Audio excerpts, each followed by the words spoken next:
আমার ভাইরা, আল্লাহর কোরআনের বর্ণনাকারী বাংলার জমিনের তাফসীরের রূপকার রাইসুল মুফাসসিরিন শহীদ আল্লামা দেলোয়ার হোসেন সাইদি হুজুরের মাহফিল, সাইদি হুজুরের তাফসীর শোনার মতো পাগল এখনো আছে না নাই? আল্লাহর কোরআনের তাফসীর আপনাদের এত বড় বিশাল মাঠে তিনি যদি তাফসীর পেশ করতেন, তাহলে আমার মনে হয় গোটা দিনাজপুর না, গোটা উত্তরবঙ্গ এক জায়গায় হয়ে যেত। আল্লাহর কোরআন শোনা থেকে বঞ্চিত করলো যারা, আল্লাহর দরবারে রাসূলের করা মামলার আসামি তারা। বাংলাদেশ স্বাধীন হয়েছে 50 বছর, সরকার পরিবর্তন হয়েছে, আইন পরিবর্তন হয়েছে, প্রশাসনের পরিবর্তন হয়েছে, নতুন প্রশাসন তৈরি হয়েছে, দুর্নীতি দমন বিভাগ হয়েছে, দুর্নীতি দমন কমিশন হয়েছে, র‍্যাব তৈরি হয়েছে, চিতা তৈরি হয়েছে, কোবরা তৈরি হয়েছে, সংবিধান একবার উঠেছে আবার নেমেছে, সংবিধান সংশোধন করা হয়েছে, সংযোজন করা হয়েছে, বিয়োজন করা হয়েছে, সরকার চলে গেছে, আবার সরকার এসেছে। কোন দুর্নীতি বন্ধ করা যায় নাই, ধর্ষণ বন্ধ করতে পারেন নাই, চুরি বন্ধ করতে পারেন নাই, ডাকাতি বন্ধ করতে পারেন নাই, কোন অপরাধের একটা দরজা বন্ধ করতে পারেন নাই। বিশ্বাস করুন, 50 বছর লাগবে না, আল্লাহর কোরআন রাতারাতির মধ্যে আপনারা জমিনে প্রতিষ্ঠা করে দেন। 50 মিনিটের মধ্যে দুর্নীতিবাজরা পাওয়ার জন্য ইন্দ্রের গর্তও খুঁজে পাবে না। রাজারামপুর ও ভাটপাড়া যুব সমাজের উদ্যোগে আয়োজিত জান্নাতের এই বাগানে আসার এবং বসার তৌফিক দান করেছেন। রব্বে করিমের দরবারে আলিশানে অন্তরের অন্তরস্থল থেকে শুকরিয়া দান সকলে বলছি আলহামদুলিল্লাহ। শুকরিয়া আদায় করতে অসুবিধা নাই তো? আমার সাথে আপনারা কথা বললে ভালো লাগবে। আপনাদের জবাব অন্তত পক্ষে এতটুকুন আওয়াজের সাথে হওয়া দরকার যেটা আমার কানে আসে। পাবলিকের আওয়াজ কান পর্যন্ত আসা বাঞ্ছনীয়। প্রিয় ভাইরা, শুকরিয়া আদায় করছি আল্লাহ, সকলে বলি আলহামদুলিল্লাহ। আমার কথা হবে একেবারেই ওজন মাপা কাটসাট, ভালো লাগতে পারে, খারাপও লাগতে পারে। খেয়াল করেন এই দিকে, শুকরিয়া আদায় হবে কার?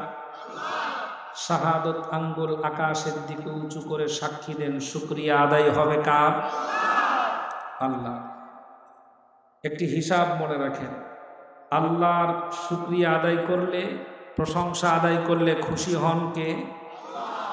বেজার কে হয়? হিসাব করেন, খুশি হয় আল্লাহ, বেজার হয় শয়তান। তার মানে হলো, যদি আপনি আল্লাহকে খুশি করতে চান তাহলে শয়তানকে বেজার করা লাগবে। কথা শুনতেছেন? যদি আপনি আল্লাহকে খুশি করতে চান তাহলে শয়তানকে বেজার করা লাগবে। শয়তানকে খুশি করবেন আর আল্লাহকে খুশি করবেন, এভাবে আল্লাহ পাওয়া যাবে না, অসম্ভব। যদি আপনি আল্লাহকে খুশি করতে চান তাহলে শয়তানকে আপনার বেজার করা লাগবে, মুনাফিককে আপনার বেজার করাই লাগবে, শয়তানি সকল কর্মকাণ্ডকে আপনি অস্বীকার করাই লাগবে। আপনি যদি আল্লাহকে খুশি করতে চান, শয়তানের সাথে আপনার সকল সম্পর্ক ছিন্ন করাই লাগবে। কথা শুনতেছেন? একটু জবাব দিবেন। তাহলে আল্লাহকে খুশি করতে হলে বেজার করতে হবে কাকে? শয়তান কয় ধরনের? আঙ্গুলের দিকে তাকান। শয়তান কয় ধরনের? সূরা নাস যাদের মুখস্থ আছে হাত দেখান। সূরা নাস, কুল আউযু বিরাব্বিন নাস। জি, হাত নামান। সূরা নাস এর শেষ আয়াত কি? মিনাল জিন্নাতি। মুখস্থ যাদের আছে সকলে পড়েন, মিনাল জিন্নাতি ওয়ান নাস। তাহলে শয়তান কয় ধরনের? একটা জিন আর একটা কি? একটা জিন শয়তান আর একটা মানুষ শয়তান। এখন যদি আপনি আল্লাহকে খুশি করতে চান তাহলে শয়তানকে বেজার করা লাগবে। তাহলে শয়তান আবার দুই ধরনের, একটা হলো জিন শয়তান আর একটা হলো মানুষ শয়তান। যদি আপনি আল্লাহকে খুশি করতে চান তাহলে নাম্বার 1 জিন শয়তান, নাম্বার 2 মানব শয়তান, শয়তানের অনুসারী অনুচর দোসর যারা, তাদেরকেও কড়াভাবে বেজার করানোর মাধ্যমেই আল্লাহর প্রশংসা আদায় করা সম্ভব। আপনি যখনই আল্লাহর কথা বলবেন তখন কেউ বেজার না হলেও দুই ধরনের লোক বেজার হবে, একটা হলো জিনদের মধ্য থেকে আর একটা হলো মানুষের মধ্য থেকে। মানুষের মধ্য থেকে যারা বেজার হবে তারা হলো মানব শয়তান। আল্লাহকে খুশি করতে হলে মানব শয়তানকে বেজার করা লাগবে। আমাদের দেশে বর্তমান হেকমতের অর্থ হচ্ছে শয়তানের মাথায় হাত বুলাও, নিজের অবস্থান ধরে রাখো, মাঝখান থেকে মাল কামাও। দিনাজপুরে এরকম ওয়াজ আছে কিনা জানি না। আমাদের বর্তমান সময়ে বাংলাদেশে বর্তমান কিছু সংখ্যক ওলামায়ে কেরামদের কাছে হিকমা এ শব্দের অর্থ পুরোটাই বিকৃত হয়ে গেছে। এটা পরিবর্তন করে ফেলেছে, তাবদীল করে ফেলেছে। হিকমতের অর্থ হলো শয়তানের মাথায় হাত বুলাও, নিজের অবস্থান ধরে রাখো, মাঝখান দিয়ে কিছু মাল কামাও। এ হলো হিকমতের অর্থ। অথচ ইমানদার বান্দা সব সময় চায় শয়তানের সারা জীবনের জন্য বেজার করে হলেও আল্লাহর সন্তুষ্টি অর্জন করাই হবে আমার মুখ্য উদ্দেশ্য। এই পক্ষে রাজি আছেন আপনারা? শয়তানের সাথে সম্পর্ক যারা রাখতে চান তারা একটু হাত দেখান। শয়তানের সাথে সম্পর্ক যারা রাখতে চান না তারা একটু হ্যাঁ বলেন, জোরে বলেন হ্যাঁ। আমার মনে হয় হা জয়যুক্ত হয়েছে, হা জয়যুক্ত হয়েছে, হা জয়যুক্ত হয়েছে। সুতরাং বেসরকারিভাবে আপনাদের রাজারামপুর ও ভাটপাড়ার এই মাঠে তাফসিরুল কোরআন মাহফিলের ময়দানে বেসরকারিভাবে বিলটি উত্থাপিত হলো। আল্লাহ যেন এর সাথে থাকার আমাদের তৌফিক দেন, বলেন আমিন। প্রশংসা আদায় হবে কার? উঁচু আওয়াজে বলছি আলহামদুলিল্লাহ। আল্লাহ রাব্বুল আলামিনের প্রশংসা আদায় করলে আল্লাহ খুশি হন, বেজার হয়ে যায় শয়তান। আমরা প্রশংসা আদায় করছি আল্লাহ, আল্লাহ যেন শুকরগুজার বান্দা হিসাবে আমাদেরকে কবুল করেন, বলেন আমিন। দরুদ এবং সালাম প্রেরণ করছি বিশ্ব মানবতার মুক্তির দূত, আখিরি জামানার চূড়ান্ত পয়গম্বর, আমার আপনার শাফাআতের কান্ডারি, উম্মতের জন্য দরদি, বিধ্বস্ত মানবতাকে উদ্ধারকারী, আমার আপনার প্রাণাধিক প্রিয় নবী মুহাম্মদুর রাসূলুল্লাহ। সবাই পড়ুন সাল্লাল্লাহু আলাইহি ওয়াসাল্লাম। প্রিয় ভাইরা, আমরা বসেছি কোরআনের মাহফিলে। কোরআনুল কারীম দিয়েছেন আল্লাহ। কোরআনটা হলো মানুষের জন্য পথ দেখানোর কিতাব। কি দেখানোর কিতাব? এটা পথ দেখানোর কিতাব। পথ দেখতে আমরা পারি, আমরা জানি, আমরা বুঝি, কিন্তু আল্লাহ রাব্বুল আলামিন বলেছেন হাজারো বাঁকা পথের মধ্য থেকে সঠিক পথ যেটা দেখাইয়ে দেবে সেটা হলো আমার কিতাব। আল্লাহর কোরআন আছে, কিন্তু আমরা এখন পথ হারা হয়ে গেছি। কোরআন আছে ঠিকই, কিন্তু আমরা এখন পথ হারা হয়ে গেছি। নানান রকমের দল মত নিয়ে আমরা দ্বিধাদ্বন্দ্বের মধ্যে আছি। কোরআন সুন্নাহ থেকে যত দূরে সরে যাচ্ছি আমাদের সমস্যা তত বাড়তেছে। যত নিকটবর্তী হব তত সমস্যা কমবে। আমরা কোরআন সুন্নাহর ধারে কাছে না এসে আমরা পীর বুজুর্গ আকাবির ইত্যাদি বিষয়গুলোকে এমন ভাবে চেপে ধরেছি যেন কোরআনের চাইতে তারাই মজবুত। আল্লাহ আমাদের বোঝার তৌফিক দেন, বলেন আমিন। প্রিয় ভাইরা, আল্লাহ রাব্বুল আলামিন কোরআনুল কারীমার ভিতরে বলেন, আমি যে আয়াতে কারিমা তেলাওয়াত করেছি সূরা আল্লাহ তাআলার হাকিম থেকে, কোরআনে হাকিম থেকে যে আয়াতে কারিমা তেলাওয়াত করেছি সূরা ফুরকানের 30 নম্বর আয়াত। আল্লাহ রাব্বুল আলামিন বলেন, ওয়াকালার রাসূল ইয়া রাব্বি ইন্না কওমি ইত্তাখাযু হাদাল কুরআনা মাহজুরা। আমি মাহজুরা শব্দটা নিয়ে কিছু কথা বলবো ইনশাআল্লাহ। আল্লাহ যেন আমাদের আয়াতে কারিমার বারাকা নসিব করেন, বুঝার তৌফিক দেন, বলেন আমিন। প্রিয় ভাইরা, আজকে আপনারা যে অনুষ্ঠান সাজিয়েছেন, আল্লাহ পাক এই পৃথিবীটাকে, এই জমিনটাকে এভাবে রাখবেন না। জমিন ভেঙে চুরমার করে দিবেন, আসমান জমিন সমান হয়ে যাবে, নক্ষত্রগুলো বিক্ষিপ্ত হয়ে পড়বে, পাহাড়গুলো সঞ্চালিত হবে, তুলার ন্যায় উঠতে থাকবে, এটা আল্লাহর পক্ষে সম্ভব না অসম্ভব? আল্লাহ রাব্বুল আলামিন এটা করবেন, এই পৃথিবীটাকে সমতল ভূমিতে পরিণত করে দিবেন, সমান করে দিবেন, উঁচু নিচু আর কোথাও থাকবে না। আল্লাহ পাক সমুদ্রের ভিতরে আগুন ধরায়া দিবেন। আল্লাহু আকবার। আকাশে পৃথিবীর জমিনের কাঁপুনি বন্ধ করার জন্য আল্লাহ বানিয়েছেন পাহাড়। এই পাহাড়গুলোকে আল্লাহ তুলার ন্যায় উড়াবেন। এটা আল্লাহর পক্ষে সম্ভব, আল্লাহর শক্তির পক্ষে এটা একেবারেই মামুলি ব্যাপার, কিছুই না। এখানে বিজ্ঞানীর একটা ব্যাখ্যা আছে, সেটা হলো আমরা যে এখানে বসে আছি, আপনারা বসে আছেন, এই বসে থাকাটা এমনি এমনি বসে থাকতে পারি নাই। উপরে একটা শক্তি কাজ করছে, যে শক্তির নাম হলো মধ্যাকর্ষণ শক্তি।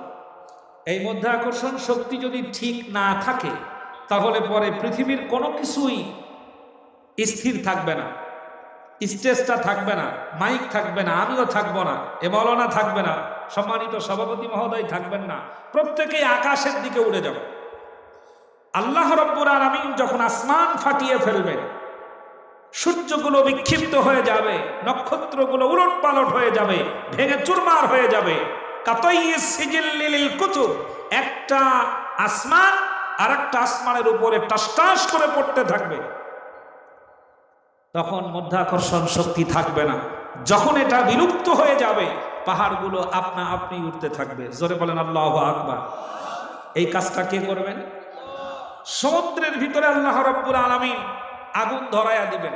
সমুদ্রের ভিতরে আগুন ধরানো সহজ না কঠিন? পানির মধ্যে আগুন ধরানো, আগুন ধরলে আমরা পানি দিয়ে আগুন নিভাই, কিন্তু আল্লাহ পানির মধ্যে কি ধরাবেন? আগুন ধরাবেন। পানির ভিতরে আগুন ধরাবেন, এটা আল্লাহর পক্ষে সম্ভব। বিজ্ঞান প্রমাণ করছে। এখানে বৈজ্ঞানিক একটা ব্যাখ্যা আছে এখানে, সেটা হলো পানির মধ্যে, পানিতে দুইটা পদার্থ থাকে। সায়েন্সের ছাত্র যারা বা যারা এই বিষয়ে পড়াশোনা করেছেন তারা জানতে পারবেন বা তারা জানেন, পানিতে দুইটা পদার্থ থাকে। সায়েন্সের ভাষায় বলা হয় H2O। কি বলা হয়? H2O, হাইড্রোজেন আর অক্সিজেন। হাইড্রোজেন হলো দাহ্য পদার্থ, রেখে দিলে একাই জ্বলে। আর অক্সিজেনের কাজ হলো যতটুকুন আগুন জ্বলেছে এটাকে দ্রুত গতিতে আরো দ্বিগুণ করে দাও। তো আল্লাহ রাব্বুল আলামিন পানির উপরে এমন চাপ প্রয়োগ করবেন, পানির দুইটা পদার্থ হাইড্রোজেন আর অক্সিজেন দুটোই আলাদা হয়ে যাবে। জোরে বলেন আল্লাহু আকবার। এই আলাদা করার শক্তি আছে কার? কে করবেন? একটু জোরে আওয়াজে বলেন আল্লাহু আকবার। আল্লাহ রাব্বুল আলামিন পানির হাইড্রোজেন অক্সিজেন আলাদা করে দিবেন। সমুদ্রটা জি ফেটে চুরমার হয়ে যাবে, তাম পৃথিবী সমতল ভূমিতে পরিণত হয়ে যাবে। দুনিয়ার কোনো জায়গা উঁচু থাকবে না, নিচু থাকবে না। দুনিয়ার কোনো দল থাকবে না, দুনিয়ার কোনো মত থাকবে না। দুনিয়ার যত দল আছে, মত আছে, আমার দেশে যত দল আছে, মত আছে, কোনো দল কোনো মত থাকবেন না। সবগুলোকে আল্লাহ রাব্বুল আলামিন ভেঙে চুরমার করে দিয়ে দুই দলে মানুষকে বিভক্ত করবেন। ফারিকুম ফিল জান্নাতি ওয়া ফারিকুম ফিস সাঈর। জোরে বলেন আল্লাহু আকবার। কান লাগান, উঠাউঠি বন্ধ করেন, এখনই কান লাগান এদিকে। আল্লাহ রাব্বুল আলামিনের এই জমিনে বর্তমান বাংলাদেশে দল কয়টা? গুনে বলতে পারবেন না। 197টা আছে সম্ভবত নিবন্ধনকৃত, নিবন্ধনের বাইরেও আছে কত। এমনও দল আছে সভাপতি সেক্রেটারি ছাড়া আর কেউ নাই। এরকম দল আছে না? কেউ। দলের কোনো অভাব নাই, মতের কোনো অভাব নাই, রাজনৈতিক দল, ইসলামিক দলের কোনো অভাব নাই। ঠিক তো? এত দল, দলের কোনো শেষ নাই। আল্লাহ রাব্বুল আলামিন বলেন সব দল ভেঙে চুরমার করে দিবেন। তাম পৃথিবীটাকে আল্লাহ রাব্বুল আলামিন সমান করে দিবেন। মানুষগুলোর যত মত আছে সব মত আল্লাহ ভেঙে দিবেন। দুইটা দলে तमाम পৃথিবীর মানুষগুলোকে বিভক্ত করে দিবেন, ভাগ করে দিবেন, আলাদা করে দিবেন। ফারিকুম ফিল জান্নাতি ওয়া ফারিকুম ফিস সাঈর। এক দল হবে জান্নাতি আর এক দল হবে জাহান্নামী। ভাগ করবেন কে? আল্লাহ। আমাদের দেশে যত দল আছে এত দল আর থাকবে? জাহান্নামীদেরকে জাহান্নামী দিয়ে দেওয়া হবে। সংকীর্ণ জায়গায় মানুষেরা সেখানে থাকবে, এত ছোট জায়গা আর এত মানুষ জাহান্নামের ভিতরে ঢোকানো হবে। পানির পিপাসায় মানুষেরা পানির পিপাসায় চিল্লাতে থাকবে। মানুষের পানির পিপাসার কারণে না মানুষের জিহ্বাটা ঝুলতে ঝুলতে নাভি স্থল পর্যন্ত চলে আসবে। মানুষের অবস্থা এত ভয়াবহ হবে, এত কঠিন হবে, খারাপ অবস্থা হয়ে যাবে। মানুষেরা পানি পানি করে চিল্লাইতে থাকবে। আল্লাহ রব্বুল আলামিনের এই কঠিন অবস্থা আল্লাহ পাক করে দিবেন। ওই সময় এমনিতেই মহাবিপদ, এই বিপদ সহ্য করতে না পেরে মানুষেরা কিয়ামতের কঠিন ময়দানে এবং জাহান্নামে যাওয়ার পরে আল্লাহ রব্বুল আলামিনের কাছে শুধু একটা আবেদন করতে থাকবে, আল্লাহ মৃত্যু চাই, মৃত্যু চাই, আমাকে মরণ দাও। এমন বেঁচে থাকার চাইতে মরে যাওয়াই ভালো। আল্লাহ আমি মরতে চাই। আল্লাহ রব্বুল আলামিন বলেন ওয়াদউ সুবুরান কাসীরা। একটা মৃত্যু নয় বরং হাজার হাজার মৃত্যু তোমরা ডাকো। কাসীরা যত খুশি তত মৃত্যু তোমরা ডাকতে থাকো। মৃত্যু তোমাদের কাছে আর আসবে না। মৃত্যুটাকে ভেড়ার মতো করে আকার করে ফুলসিরাতের ঘাটে আল্লাহ রব্বুল আলামিন জবাই করে দিবেন। কারোর আর কোনো মৃত্যু হবে না। জাহান্নামীরা চরম কষ্টের ভিতরে থাকবে। আল্লাহ রাব্বুল আলামিনের নবী কিয়ামতের কঠিন ময়দানে বিরাট বড় একটা মামলা আল্লাহ রাব্বুল আলামিনের দরবারে দায়ের করবেন। আমার ভাইরা, আল্লাহ রাব্বুল আলামিন বলেন ওয়াকালার রাসূলু ইয়া রাব্বি ইন্না কওমি ইত্তাখাযু হাযাল কুরআনা মাহজুরা। জোরে বলেন আল্লাহু আকবার। আল্লাহ রাব্বুল আলামিনের নবী কিয়ামতের মাঠে আল্লাহর দরবারে মামলা করবেন, একটা বিরাট বড় মামলা। আদালত হবে আল্লাহর। জজের ভূমিকা পালন করবেন আল্লাহ রাব্বুল আলামিন। উকিলের লয়ারের ভূমিকা পালন করবেন নবী মুহাম্মদুর রাসূলুল্লাহ সাল্লাল্লাহু আলাইহি ওয়াসাল্লাম। কথা বলার মতো কোনো মানুষ থাকবে না, আপনার পক্ষে কথা বলার কেউ থাকবে না। দুনিয়ার যত নেতা আছে কোন নেতা সেদিন আপনার সামনে আসবে না, আপনার পিছনে থাকবে না, বরং আপনি যেন তাকে চিনে ফেলতে না পারেন এই জন্য যতটা সম্ভব ততটাই পালাতে থাকবে। দুনিয়ার সব নেতা পালাবে।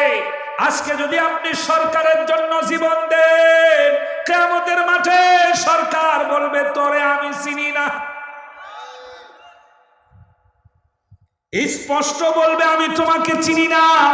নিজের মা যখন বলবে আমার সন্তানকে আমি চিনি না, আপনার বাবা বলবে তোমাকে আমি চিনি না, আপনার ভাই বলবে তোমাকে আমি চিনি না। কঠিন দুরবস্থার মধ্যে পড়ে যাবে মানুষেরা। আল্লাহ রাব্বুল আলামিনের হাবিব ওই দিন আল্লাহর দরবারে মামলা দায়ের করবেন, বিরাট বড় মামলা। আল্লাহ রাব্বুল আলামিন বলেন, আল্লাহর নবী বলবেন ইয়া আল্লাহ ইয়া কওমি ইত্তাখাযু হাযাল কুরআনা মাহজুরা। আল্লাহ আপনার দরবারে আমার একটা মামলা, সেটা হলো আমার উম্মতের ভিতরে যে মানুষগুলো দেখতে পাচ্ছেন এই মানুষের ভিতরে অমুক অমুক ব্যক্তিগুলো আল্লাহ রাব্বুল আলামিন আপনার কোরআনটাকে তারা অমান্য করেছিল, তারা পরিত্যাজ্য করেছিল, অস্বীকার করেছিল। এই মানুষগুলোর বিরুদ্ধে মামলা দায়ের করলাম, আল্লাহ আপনি আমার মামলা কবুল করেন। নবীজি মামলা করবেন উম্মতের বিরুদ্ধে কার দরবারে? আল্লাহ এটা গ্রহণ করবেন নাকি করবেন না? আমার ভাইয়েরা একটু মিলাবেন। আল্লাহ রাব্বুল আলামিনের দরবারে মামলা দিবেন আল্লাহ রাসূল, মামলা গ্রহণ করবেন আল্লাহ। আল্লাহ মামলা গ্রহণ করবেন, কোনো সন্দেহ নাই। দিনাজপুরের কোন নেতার বিরুদ্ধে যদি আপনি মামলা করতে যান থানায়, অফিসার বলবে খবরদার যার বিরুদ্ধে মামলা দাও এর বিরুদ্ধে মামলা এখন নেওয়া যাবে না, ঠিক না? আপনি যদি চেয়ারম্যান মহোদয়ের বিরুদ্ধে মামলা দিতে যান, মামলা কি সহজে নেবে? এমপি মহোদয়ের বিরুদ্ধে যদি মামলা দিতে যান, সহজে নেবে? যত অপরাধী করুন, মামলা সহজে নেবে না। এটা বাস্তবতা আছে না গল্প বলতেছে? না আমাকে আবার রাজনীতির মধ্যে ঢুকাই দিচ্ছেন? আপনি যখনই যাবেন মামলা দিতে, সহজে মামলা নিবে না। এটা পৃথিবীর আদালত নয়, ওটা হলো আল্লাহর আদালত। আল্লাহ রাসূল মামলা করেছেন আল্লাহর দরবারে, আল্লাহ রাব্বুল আলামিন মামলাটি গ্রহণ করেছেন। কাদের বিরুদ্ধে? আল্লাহ রাব্বুল আলামিনের নবী মামলা করলেন। ভালো করে শুনে রাখেন দিনাজপুরের ভাইরা, হাদাল কুরআনা মাহজুরা। মাহজুরা ইসমে মাফউলের সিগা। মাহজুরা কিসের সিগা? ইসমে মাফউলের সিগা। হাজারা, হাজারা ইয়াহজুরু। মাহজুরন যারা পরিত্যাজ্য করেছে, পরিত্যাগ করেছে আল্লাহর কোরআন, আল্লাহ রাব্বুল আলামিনের নবী মামলা করবেন। আল্লাহ ওই মানুষগুলোর বিরুদ্ধে তোমার কাছে মামলা করলাম। চার শ্রেণীর মানুষের বিরুদ্ধে আল্লাহ রাব্বুল আলামিনের নবী মামলা করবেন। তার ভিতরে এক নাম্বার হলো আল্লাহর কোরআন শুনতে যারা বাধা দেয়, আল্লাহর কোরআনের অনুষ্ঠানগুলো যারা বন্ধ করে দেয়, আল্লাহর কোরআনের অনুষ্ঠান না করার জন্য যারা হুমকি দেয়, অনুমতির নামে যারা পেনের খাপ খুলে বসে থাকে, আল্লাহ রাব্বুল আলামিনের নবী তাদের বিরুদ্ধে মামলা করবেন। আল্লাহর কোরআন থেকে বলে গেলাম, ওরা যত বড় নেতাই হোক, কিয়ামতের ময়দানে আল্লাহ নবীর করা আল্লাহ দরবারের এক নাম্বার আসামি। এ আসামি দিনাজপুরে নাই। আমার ভাইরা, যারা কোরআনুল কারীম শুনতে বাধা দেয়, হই হুল্লোড় করে, কোরআনের অনুষ্ঠানগুলো বন্ধ করে দেয়, তাদের বিরুদ্ধে আল্লাহ রাব্বুল আলামিন মামলা করবেন। কোরআনের অনুষ্ঠান বন্ধ করে দেওয়ার মতো লোক দিনাজপুরেও আছে, বাংলাদেশের বিভিন্ন জায়গায় আছে। যাত্রার প্যান্ডেল বন্ধ না হলেও কোরআনের প্যান্ডেলগুলো বন্ধ হয়ে যায়। আগামীকালকে আমার একটা প্রোগ্রাম ছিল কুড়িগ্রাম অলিপুর থানা, সাদাকাল্লাহ করে দেশে যাওয়ার আগে। আমার ভাইরা, আল্লাহ রাব্বুল আলামিন বলেন, ক্বালাল্লাযীনা কাফারু লা তাসমাউ লিহাযাল কুরআনা ওয়ালগাউ ফীহি লাআল্লাকুম তাগলিবুন।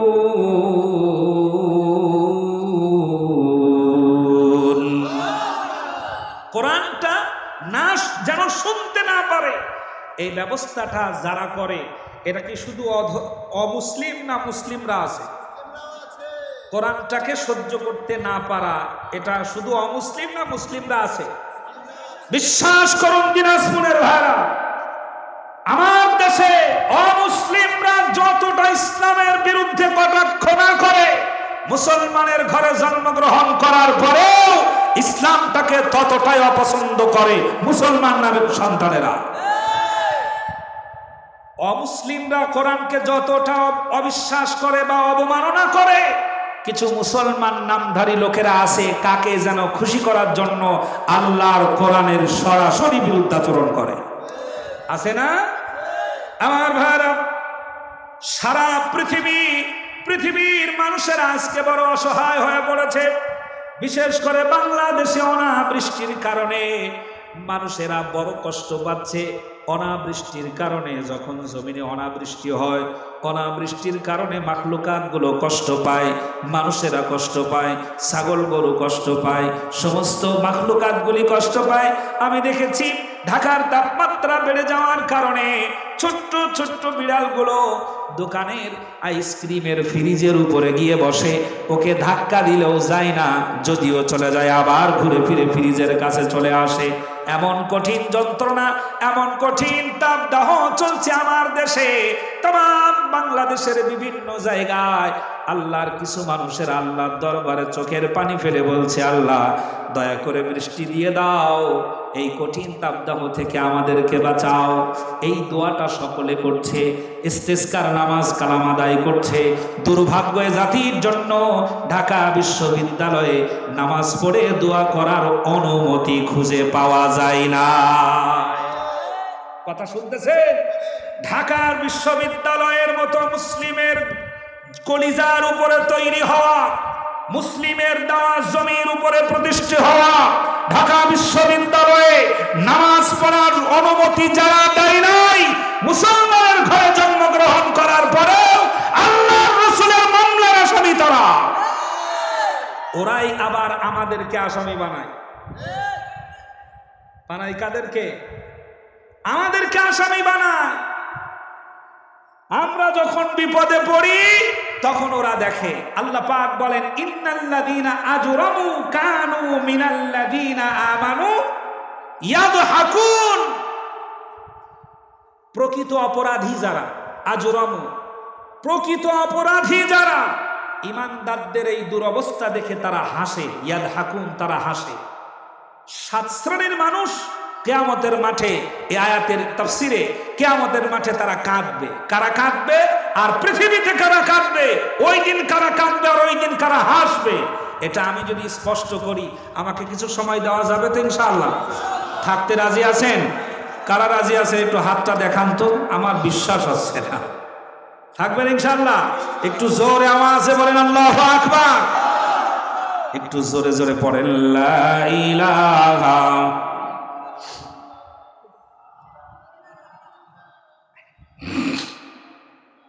লা ইলাহা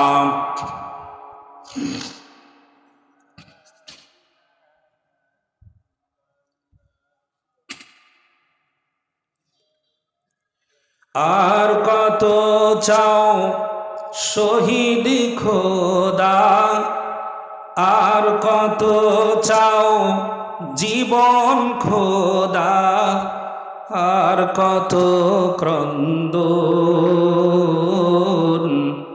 আসবে কবে এই জমিনে তোমারি শাসন, আসবে কবে এই জমিনে তোমারি শাসন। আর কত চাও শহীদ খোদা, আর কত চাও জীবন খোদা, আর কত ক্রন্দন আসবে কবে এই জমিনে তোমারি শাসন, আসবে কবে এই জমিনে তোমারি শাসন। যারা শুধুই চেয়েছিল তোমার দিনের জয়, জালিম শাহির বুলেট তাদের জীবন করলো ক্ষয়। জোরে বলেন ঠিক কিনা? যারা শুধুই চেয়েছিল তোমার দিনের জয়, জালিম শাহির বুলেট তাদের জীবন করলো ক্ষয়।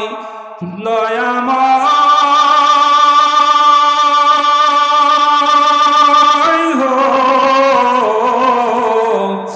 আর কত কাল দেব আমরা এমনি জীবন, আসবে কবে এই জমিনে তোমারি শাসন, আসবে কবে এই জমিনে তোমারি শাসন। একবার জোরে জোরে বলা যাবে কি মারহাবা? আল্লাহর কোরআন প্রতিষ্ঠা হোক তা কি আপনারা চান? আল্লাহর কোরআন বাংলার জমিনে, বাংলার সংবিধান হোক, সংসদ পর্যন্ত যাক, যারা চান একটু হাত উঁচু করে বলা লিল্লাহে তাকবীর।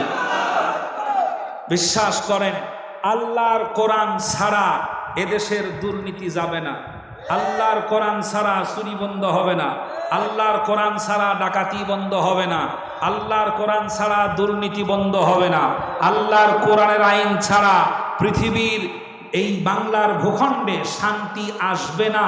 100% গ্যারান্টি। কারণ বাংলাদেশ স্বাধীন হয়েছে কত বছর? 52 চলে না? 51, 52 চলে, 52 চলে। 50 বছর স্বাধীন হয়ে গেছে।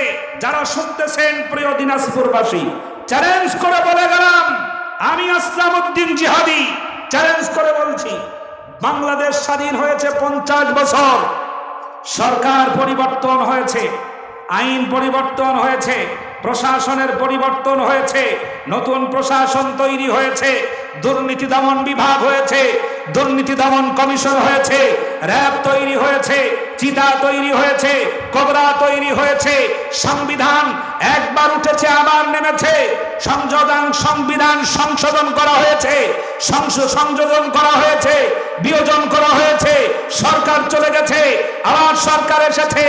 কোন দুর্নীতি বন্ধ করা যায় নাই, ধর্ষণ বন্ধ করতে পারেন নাই, চুরি বন্ধ করতে পারেন নাই, ডাকাতি বন্ধ করতে পারেন নাই, কোন অপরাধের একটা দরজা বন্ধ করতে পারেন নাই। বিশ্বাস করুন, 50 বছর লাগবে না। আল্লাহর কোরআন রাতারাতির মধ্যে আপনারা জমিনে প্রতিষ্ঠা করে দেন, 50 মিনিটের মধ্যে দুর্নীতিবাজরা পাওয়ার জন্য ইন্দুরের গর্তও খুঁজে পাবে না। আমার ভাইরা, এই জন্য দুর্নীতিবাজ যারা আল্লাহর কোরআন শুনতেও দেয় না, কোরআন মানতেও দেয় না। পৃথিবীতে যারা অপরাধী তারাই কোরআনুল কারীমের আলোচনায় বাধা দেয়, কোরআনের আইন প্রতিষ্ঠা হওয়ায় বাধা দেয়। ওরা ভালো করে জানে, এটা যদি প্রতিষ্ঠিত হয় তাহলে আমার মতো অফিসারের হাত দুটোই কাটা যাবে। ওরা ভালো করে জানে, এটা যদি প্রতিষ্ঠিত হয় আমাকে চেয়ার থেকে টেনে নামা 14 বার ফাঁসি দেবে। এই জন্য সব চলে চলুক, খালি ঠেকাও আল্লাহর কোরআন যেন সংসদ পর্যন্ত না আসে। আমার ভাইরা, আপনারা মুসলিম, আল্লাহ রাব্বুল আলামিন বলেন, ওয়াকালার রাসূলু ইয়া রাব্বি ইন্না কওমি ইত্তাখাযু হাযাল কুরআনা মাহজুরা। জোরে বলেন আল্লাহু আকবার। 1 নাম্বার, আল্লাহ রাব্বুল আলামিনের নবী তাদের বিরুদ্ধে মামলা দায়ের করবেন যারা কোরআনুল কারীমের আলোচনাটা শোনার অব্যবস্থা করে দেয় না, অথবা কোরআনের আলোচনা শোনার ব্যবস্থা করা হলে পরে নানান রকমের অজুহাত দিয়ে এটাকে বন্ধ করে দেয়। আমার দেশে কত যাত্রা হয়, আমার দেশে কত গান হয়, আমার দেশে কত বাজনা হয়, আমার দেশে কত কনসার্ট হয়, কত কনসার্টে নাচ হয়, গান হয়, কত অশ্লীলতা হয়। কোন অশ্লীলতার বিরুদ্ধে 144 জারি না হলেও আল্লাহর কোরআনের আলোচনায় 144 ধারা জারি হয়। যারা করে তারা নামাজও মধ্যে মধ্যে আবার হজ করতে যায়, সাদা কাপড় পরিয়া, সরকারি টাকায় সাদা কাপড় পরিয়া, ইহরামের কাপড় পরে জাবালে নূর জাবালে সুরের মাথার উপরে দাঁড়ায়া ফেসবুকে ছবি তুলে কয় আমার জন্য দোয়া করবেন, আমি আল্লাহর ঘরের মেহমান হয়ে মক্কায় এসেছি। আমি দেখার পরে মনে করি, ওরে সোর, আল্লাহ যদি তোরে দেখে তাইলে বলবে সোর আমার দরবারে আসছিস। কারণ হাজি যখন আল্লাহ বাইতুল্লাহ শরীফ তাওয়াফ করে আর বলে আল্লাহুম্মা লাব্বাইক লা শারীকা লাকা লাব্বাইক, বান্দা বলে আল্লাহুম্মা লাব্বাইক। লাব্বাইক মানে উপস্থিত, প্রেজেন্টেশন। আমি আমার উপস্থিতি দাখিল করলাম, হে আল্লাহ আমি আপনার দরবারে এসেছি, আপনার কাছে এসেছি, এই উপস্থিতিটা আমি আপনার কাছে পেশ করে দিলাম, আমি এসেছি। আর আল্লাহ রাব্বুল আলামিন দেখবেন বান্দা যখন আসছে, এমন আমার দরবারে আসছে আমার হুকুম অমান্য করে, আমার এখানে আসছে আমার কোরআনকে ভালো না বেসে, আমার এখানে আসছে মুসলিমদেরকে পছন্দ না করে, আমার এখানে আসছে আমার নবীর রওজার পাশে যাবে, সালাম দেবে, নবীর উম্মাতকে ফাঁসির কাষ্ঠ পর্যন্ত চড়াইয়া দিয়া তারপরে আসছে। কথা শুনতেছে? নবীর উম্মাতকে ফাঁসির রশিতে ঝুলাইয়া তারপরে আমার নবীর দরবারে কি করতে আসছে? সালাম দেওয়ার জন্য রসুলের কবর পর্যন্ত আসছে। এই সবগুলো দেখে আল্লাহ পাক জবাব দেন, লা লাব্বাইকা ওয়ালা সাদাইক। তুমি বলছো আমি উপস্থিত, আর আমি বলছি না তোমার আশা হয় নাই। এরকম হাজি আছে না নাই? নামাজও পড়ে, কোরআনের বিরোধিতাও করে। আমার ভাইরা, আল্লাহর কোরআনের বর্ণনাকারী বাংলার জমিনের তাফসীরের রূপকার রাইসুল মুফাসসিরিন শহীদ আল্লামা দেলোয়ার হোসেন সাইদি হুজুরের মাহফিল, সাইদি হুজুরের তাফসীর শোনার মতো পাগল এখনো আছে না নাই? আল্লাহর কোরআনের তাফসীর আপনাদের এত বড় বিশাল মাঠে তিনি যদি তাফসীর পেশ করতেন, তাহলে আমার মনে হয় গোটা দিনাজপুর না গোটা উত্তরবঙ্গ এক জায়গায় হয়ে যেত। আল্লাহর কোরআন শোনা থেকে বঞ্চিত করলো যারা, আল্লাহর দরবারে রাসূলের করা মামলার আসামি তারা। এই আসামি আছে না নাই? এখন গায়ে লাগলে বলবে, এই তো হুজুর আপনারা বলে রাজনীতি করেন না। আরে দূর মিয়া, এটার নাম রাজনীতি। বদনার বলদ কোথাকার। আল্লাহর কোরআন শুনলে পরে যারা মনে করে রাজনীতি, জিজ্ঞেস করে দেখেন, খোঁজ নিয়ে দেখেন, নকল করা ছাড়া পাস করে না, অথবা অটো পাস, ও মালি আলাদা। আল্লাহ রাব্বুল আলামিনের নবীর করা মামলার আসামি হলো তারা। আমার ভাইরা, আল্লাহ রাব্বুল আলামিন বাংলার জমিনে যুবকদের আইডল বানায়া দিলেন। আর একজন মুফাসসির, আর একজন তাফসীর কারক, নাম হলো মিজানুর রহমান আল আজহারি। কত সুন্দর সাবলীল ভাষায় কথা বলেন। লক্ষ লক্ষ মানুষ যখন হয়ে গেল, নাস্তিক মোরতাদের অনুসারীরা, তাদের পাঁচাটা দালালেরা তার বিরুদ্ধে কুৎসা রটাতে রটাতে এমন অবস্থা করলো যেন মানুষের সামনে আর কোরআন বলার সুযোগ না পায়। বাংলার জনগণকে কোরআন থেকে বঞ্চিত করলো যারা, আল্লাহ রাসূলের করা মামলার আসামি তারা। যতই নামাজ পড়ুক, রোজা রাখুক আর টুপি পড়ুক, এরাই হলো মামলার আসামি। মামলা করবেন রাসূল কার দরবারে? আমার ভাইরা, এটা বাংলাদেশের কোন আদালত না, এটা পৃথিবীর কোন আদালত না, আল্লাহ রাব্বুল আলামিনের আদালত। আমার দেশের আদালতে জজ কোর্টে যদি আপনি হেরে যান, মামলাটাকে আপনি আবার হাইকোর্টে আপিল করতে পারবেন। ওখানে যদি হেরে যান, সুপ্রিম কোর্টে যেতে পারবেন। ওখানেও যদি হেরে যান, তাহলে সরাসরি রাষ্ট্রপ্রধানের কাছে গিয়ে আপনি জীবন ভিক্ষা চাইতে পারেন। সুযোগ আছে, আছে না? আপনি যদি সেখানে জীবন ভিক্ষা চাইতে পারেন, ওখানেও যদি ভিক্ষা না দেয়, আন্তর্জাতিক পর্যায়ে আবেদন করতে পারেন। সেখানে আপনি বাঁচার আকুতি জানাতে পারেন, বাঁচার নিবেদন করতে পারেন, জীবন ভিক্ষা চাইতে পারেন। একটা সুযোগ তারা আপনাকে দিয়ে রেখেছে। কিন্তু আল্লাহ রাব্বুল আলামিনের আদালত এমন একটা আদালত, আল্লাহ রাসূল মামলা করবে, তোমার পক্ষে কথা বলার মতো হাবা যাবা বাবাদেরকে পাওয়া যাবে না। সুতরাং সাবধান। এই জন্য আল্লাহ রাব্বুল আলামিন বলেন, মা ইয়ালফিযু মিন কাওলিন ইল্লা লাদাইহি রাকীবুন আতীদ।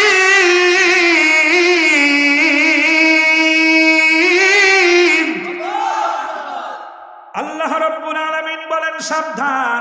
দিনাজপুরের বাসীরা সাবধান, সাংবাদিক ভাইয়েরা সাবধান, প্রশাসনের ভাইয়েরা সাবধান, নারী মহিলারা সাবধান, পুরুষেরা সাবধান, যুবকেরা সাবধান। যা শব্দ বের করা হয়, মা ইয়ালফিজ, শব্দ যেটা বের করা হয় ইল্লা লাদাইহি রাকিবুন আতীদ, এমন একটা শব্দ লফজ বের করেন নাই যেই শব্দটা যেই লফজটা আল্লাহ রাব্বুল আলামিনের ফেরেশতারা লিপিবদ্ধ করে নাই। একটা শব্দ নাই যেটা লিখে রাখা হয় নাই। শুধু লিখে রাখা হয়েছে তা নয়, আল্লাহ রাব্বুল আলামিন বলেন ওয়া কুল্লু শাইইন আহসাইনাহু কিতাবা, লিখে রেখেছি শুধু তা নয় বরং গণনা করে করে লিখে রেখেছি যেন একটাও বাদ না পড়ে যায়। এটা কঠিন চিন্তার বিষয়। প্রত্যেকটি শব্দ লিখা হয়ে গেছে। কোন জায়গায় সাইন করেছো, কোন জায়গায় সই করেছো, কোন জায়গায় সিগনেচার করেছো, টিপসই কোন জায়গায় দিয়েছো, এটা আল্লাহর দরবারে লেখা হয়েছে নাকি হয় নাই? আমার ভাইয়েরা, আল্লাহ রাব্বুল আলামিনের নবী বলেন, আল্লাহ রসুলের কাছে প্রশ্ন করা হলো, ইয়া রাসূলুল্লাহ, আপনার উম্মতের ভিতরে সবচাইতে ভালো মানুষ কে? শুনতেছেন কথা? রসুল বলছেন, রসুলকে প্রশ্ন করা হচ্ছে। হযরত আবু মুসা আশআরী রাদিয়াল্লাহু তাআলা আনহু বলছেন, ইয়া রাসূলুল্লাহ, সবচাইতে ভালো মানুষ কে? আল্লাহ রসুল যে নামাজি তাকে ভালো বলেন নাই, যে ব্যক্তি মুরিদ হয়েছে সেই ব্যক্তিকে উত্তম বলেন নাই, যে ব্যক্তি আহলে হাদিস হয়ে গেছে তাকে রাসূল উত্তম বলেন নাই, যে ব্যক্তি মাযহাবের অনুসারী হয়ে গেছে তাকে রাসূল উত্তম বলেন নাই, কাউকে উত্তম বলেন নাই। রাসূল উত্তম বলার জন্য পরিমাপ করেছেন দুইটা, মান সালিমাল মুসলিমুনা মিল লিসানিহি ওয়া ইয়াদিহি। ওই ব্যক্তি উত্তম যে ব্যক্তির মুখ এবং হাত থেকে তার পাশের একজন ভাই নিরাপদে থাকে। আপনার আমার কাছে নিরাপদ, মানুষেরা কি নিরাপদ? না, আপনার কাছে নিরাপদ না। আপনার একটা সয়ের কারণে একটা মানুষের জীবন ধ্বংস হয়ে গেছে। একটা সয়ের কারণে, একটা সয়ের কারণে 50 দিন ধরে, 3টা মাস ধরে অথবা 4টা মাস ধরে আয়োজন করেছে, মাথার ঘাম পায়ে পড়েছে, ছেলেরা কেঁদেছে, পরিশ্রম করেছে, কষ্ট করেছে, এক মুহূর্তে একটা সই করে আপনি একটা তাফসীর মাহফিল বন্ধ করে দিলেন। আপনি ভালো মানুষ? ভালো? ওরে আমার হাবা যাবা, ওই মুখে কি বাতাসা খাবা? আপনাদের এলাকায় বাতাসা পাওয়া যায়? আমার এক স্যার, আমি যখন আলেমে পড়তাম সে সময় আমাদের কুমারখালী সিনিয়র ফাজিল মাদ্রাসার আরবি প্রভাষক ছিলেন মাওলানা জুলফিকার আলী। তিনি বলতেন মাঝে মধ্যে, ওরে আমার হাবা যাবা, ওই মুখে কি বাতাসা খাবা? এত সহজে বাতাসা খাওয়া যাবে না। উনি মারা যাওয়ার পর আমার মতো কিছু মৌলবীরা আছে, তারা তার জানাজা পড়ায়া এমন দোয়া করে রে ভাই, যেন জান্নাত পার হয়েও পারে যায়। ঠিক না? আমি প্রথমে বলেছি, কথা ভুলে যাই নাই, প্রথমে বলেছি আমার দেশে হেকমতের অর্থ হলো শয়তানের মাথায় হাত বোলাও, নিজের অবস্থান ধরে রাখো, মাঝখান দিয়ে কিছু মাল কামাও। বিশ্বাস করুন, একজন বেনামাজির জানাজা দিনাজপুরের মাটির আলেমেরা যদি না পড়ায়, আগামীকাল সকাল থেকে মসজিদে জায়গা দিতে পারবেন না। একজন ঘুষখোরের জানাজা যদি না পড়ায়, আগামীকাল টাকার বস্তা নিয়ে গেলেও কোন অফিসার ঘুষ খাবে না। এদেশে ঘুষ চলে না চলে না? হামজারে একবার জিজ্ঞেস করেছিল, আগামীকাল আসবে, দেখা হবে, তার সাথে আমার আলাদা পরিচয় যেটা, ওগুলো দেওয়ার দরকার নেই, আগামীকাল আলোচনা শুনবেন। হামজারে একবার প্রশ্ন করেছিল যে ঘুষ দিয়ে চাকরি করে সেই টাকা বেতন নেওয়া কি জায়েজ হবে না হবে না? হামজা ওই দেখে যে ঘুষের উপরে একটা প্রশ্ন লেখা, তখন বলতেছে যে বাংলাদেশে, এটা মানে ওর আঙ্গিকে বলছিল যে বাংলাদেশে ঘুষের মাসালা জিজ্ঞেস করা জায়েজ নাই। কেন? ঘুষ নাই কোন জায়গায়? হ্যাঁ, ঘুষ নাই কোন জায়গায়? এমনও শুনেছি তাফসীর মাহফিলের অনুমতি দেওয়ার জন্য ঘুষ চাইয়া বসে থাকে। উনি আবার নামাজে বলতেছে, আল্লাহ তুমি রব্বানা আতিনা ফিদ দুনিয়া হাসানা ওয়া ফিল আখিরাতি হাসানা। ওরে আমার হাবা যাবা, ওই মুখে কি বাতাসা খাওয়া? এই পাবলিক আছে না নাই? আমার ভাইরা, আল্লাহ রাব্বুল আলামিনের নবী বলেন, ওই মানুষটা উত্তম যেই মানুষটার হাত থেকে অন্য মুসলমান নিরাপদ থাকে।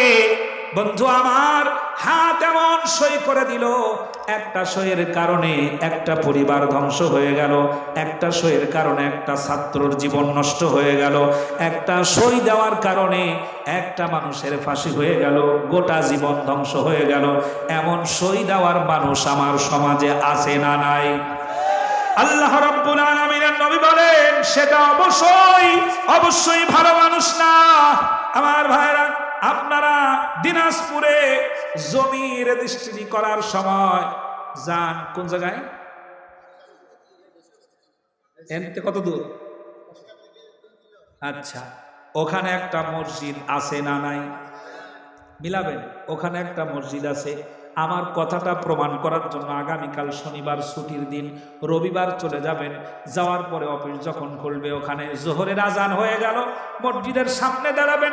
ওযুখানায় ভিড় জমিয়েছে লোকেরা মসজিদের ভিতরে নামাজ পড়ার জন্য। একেবারে সাব রেজিস্ট্রার থেকে শুরু করে দলিল লেখক পর্যন্ত, আমলা কামলা বদনা থালা যারা আছে সবাই চলে গেছে নামাজের জন্য। জোহরের আজান হয়ে গেছে, ওযুখানায় ভিড় জমিয়েছে, নামাজ আদায় করেছে। আপনি নামাজের পরে লাঞ্চ আওয়ার পার হওয়ার পরে আপনি যখন গিয়ে বলবেন, ভাই আমি আজ 4 দিন ধরে ঘুরতেছি, আমার জমিনের মিউটেশনের কাগজটা আমি পাচ্ছি না, দরখাস্ত করেছি, টাকাও দিয়েছি, কাগজটা একটু দেখে দেন। ও আপনাকে বলবে, ভাই বাড়ি কোথায়? অমুক জায়গায়। মৌজা নম্বর কি, দাগ নাম্বার কি, বাপের নাম কি, দাদার নাম কি, সব কিছু জিজ্ঞেস করার পরে বলবে কত ফাইলের নিচে আছে দেখতে হবে, তালাশ করতে হবে, তারপরে এনে দেবো, বারান্দায় বসে। আর যদি আপনি বাম পকেট থেকে 500 টাকার একটা নোট তার হাতে ধরাইয়া দেন, তাহলে বলবে এতদিন ছিলেন কোথায়? ওখানে বসেন, আমি 2 মিনিটের মধ্যে কাগজ এনে দিচ্ছি। এই আচরণ রেস্ট্রিকশন হয় না? হয় না? এবার বলেন তো, নামাজে সাজদা দিল কে আর 500 টাকার নোট নিল কে? এজন্যই তো বলি, ওরে আমার হাবা যাবা, ওই মুখে কি বাতাসা খাবার পাগল? এভাবে হবে না। আল্লাহ রাব্বুল আলামিন যেটা হারাম করেছেন ওইটাকে হালাল করে নিয়েছে। আপনাদের দিনাজপুরে এটা কি বাজার জানি? রাজারামপুরে। যে বাজার দিয়ে ঢুকলাম, এই রাজারামপুর, ডাক্তারের আছে না চেম্বার? হ্যাঁ, এখানে ডাক্তার থাকলে রেগে যাবে, গাড়ি নিয়ে যাইতে দিয়েন কিন্তু। আবার ডাক্তারের কাছে গেল রুগী যাওয়ার পরে ডাক্তার সব কিছু দেখে চেক করার পরে ডাক্তার বুঝতে পারছে লোকটার সামান্য কিছু ট্যাবলেট লিখে দিলে ভালো হবে, কিন্তু কায়দা করে এমন কিছু টেস্ট লিখে দিল। ও বলছিল, স্যার আমার হাঁটুতে ব্যথা, ওর দেশে রক্ত পরীক্ষা, ওর দেশের পেশাব পরীক্ষা, ওর দেশে পায়খানা পরীক্ষা, ওর দেশে ব্লাড সুগার পরীক্ষা, কত পরীক্ষা দেশে 8-9টা একবারে, এক্সরে সহ। দেয় না? সব কিছু দেওয়ার পর, সব কিছু করে এসে যখন ডাক্তারের কাছে আবার গেল, ডাক্তার দেখার পরে ও জানে যে রোগ হয়েছে, ভালো একটা ট্যাবলেট লিখে দিলে লোকটা ভালো হয়ে যাওয়ার কথা। কিন্তু যেই ট্যাবলেটটা ভালো, ওই ট্যাবলেটের নাম তার প্রেসক্রিপশনে লিখতে পারতেছে না, কারণ আর একটা ঔষধ কোম্পানির সেলসম্যানের কাছ থেকে অথবা প্রতিনিধির কাছ থেকে টাকা খেয়ে বসে আছে। ওর তার অফিসের সামনে দাঁড়ানো, প্রেসক্রিপশনে এমন একটা ওষুধের নাম লেখে, ও ফার্মেসির লোকেরাও খুঁজে পায় না। কই স্যার কি লেখছেন? কই যা লেখছি তাই দে। ভালো একটা ওষুধ লিখতে পারতো, কিন্তু লেখে না। কোম্পানির টাকা খাওয়ার কারণে বাধ্য হয়ে সেই ওষুধটাই তার প্রেসক্রিপশনে লিখে দেয়। এই অবস্থা ডাক্তারদের হয় নাকি হয় না? একটা আপনার সয়ের কারণে আপনার কাছে আপনার রোগী নিরাপদ না। আল্লাহ রাসূল বলেন, তুমি ভালো মানুষ না, তুমি একটা ভণ্ড। আল্লাহ রাব্বুল আলামিনের নবী বলেন, কিয়ামতের মাঠে ওই মানুষগুলোর বিরুদ্ধে আল্লাহ রাব্বুল রব্বুল আলামিন আল্লাহর নবী মামলা করবেন আল্লাহর দরবারে। আল্লাহর নবী যখন মামলা করবেন তখন আল্লাহ পাক মামলা গ্রহণ করে নেবেন। আল্লাহ যখন মামলা গ্রহণ করবেন বিচার কার্য শুরু হয়ে যাবে। এটা দুনিয়ার বিচার নয়, এটা দুনিয়ার আদালত নয়। 7 খুনের আসামি ছেড়ে দেবেন আর বলবেন ওটা আমাদের বাড়ির লোক। আল্লাহ রব্বুল আলামিনের আদালত, ওখানে কোনো সুপারিশ চলবে না। আল্লাহ যাকে ধরবেন তার বাঁচার কোনো পথ থাকবে না।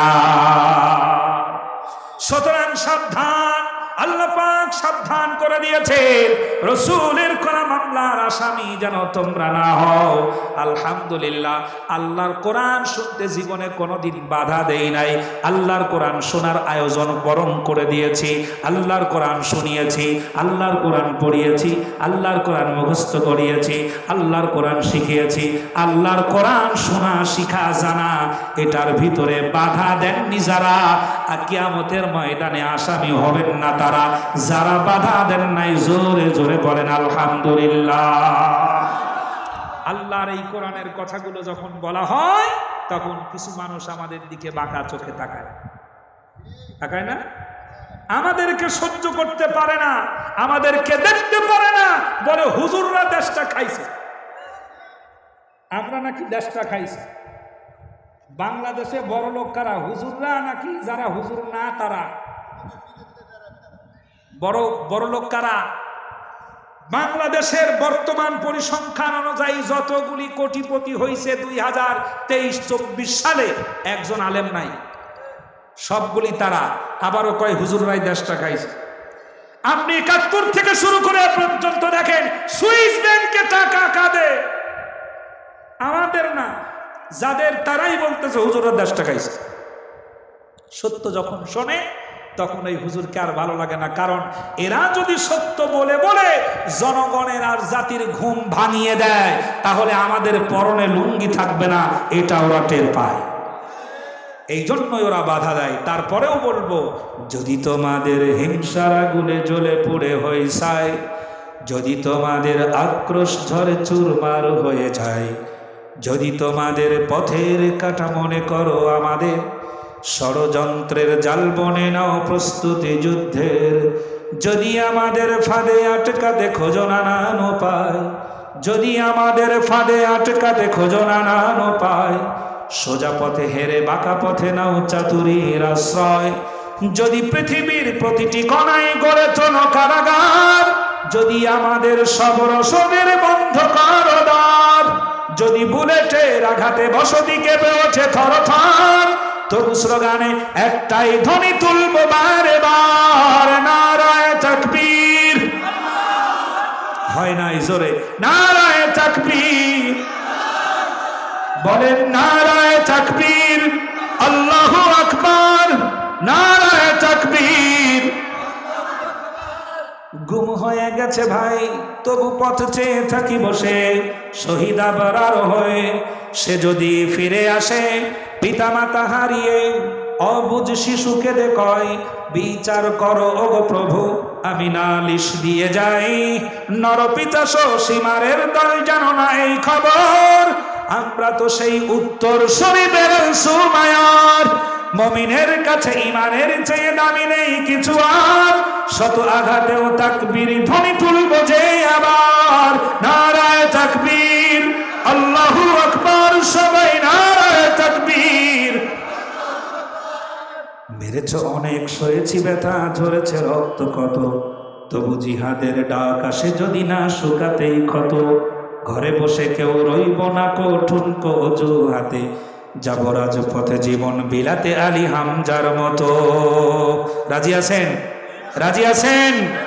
একটু ঠিকঠাক মতো আওয়াজ দিয়ে বলবেন যদি কোনো সময় ডাক আসে কোরআনের জন্য, যদি কোনো সময় ডাক আসে ইসলামের জন্য, যদি কোনো সময় ডাক আসে ন্যায় ইনসাফ প্রতিষ্ঠা করার জন্য, যদি কোনো সময় ডাক আসে আদল প্রতিষ্ঠা করার জন্য, যদি কোনো সময় ইসলাম বিজয়ের জন্য ডাক আসে, আর কয়েক কদম হাঁটলে পরে ইসলাম বিজয় হয়ে যাবে, বুকের কয়েক ফোঁটা রক্ত দিলে ইসলাম বিজয় হয়ে যাবে, আল্লাহর কোরআন প্রতিষ্ঠিত হয়ে যাবে, অন্যায় দূরীভূত হয়ে যাবে, জুলুম নিপাত চলে যাবে, অবিচার চলে যাবে, চুরি চলে যাবে, ডাকাতি চলে যাবে, পৃথিবীর মানুষ শান্তিতে ঘুমাবে। এই শান্তির বা শান্তি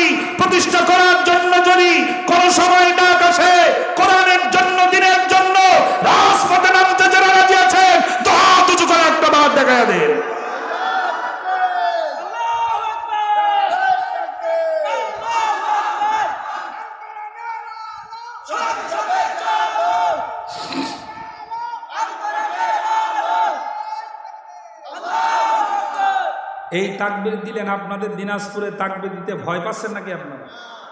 জোরে বলেন লিল্লাহে তাকবীর। অসুবিধা নাই তো? না, কেউ কেউ তো বলে আবার এটাও আমার দলীয় স্লোগান, বলে না?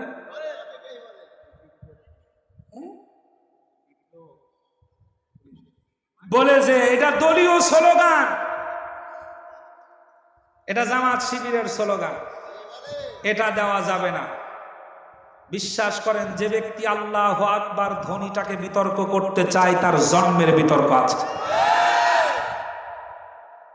তার জন্ম ঠিক নাই। আমি বিশ্বাস করি আল্লাহু আকবারের ধ্বনি যদি আপনি অসহ্য করতে না পারেন, বীর মুক্তিযোদ্ধার জানাজা আল্লাহু আকবার দিয়ে পড়াবেন না, জয় বাংলা দিয়ে পড়া। এটা যদি আপনার সহ্য না হয়, আপনি বলবেন জয় বাংলা।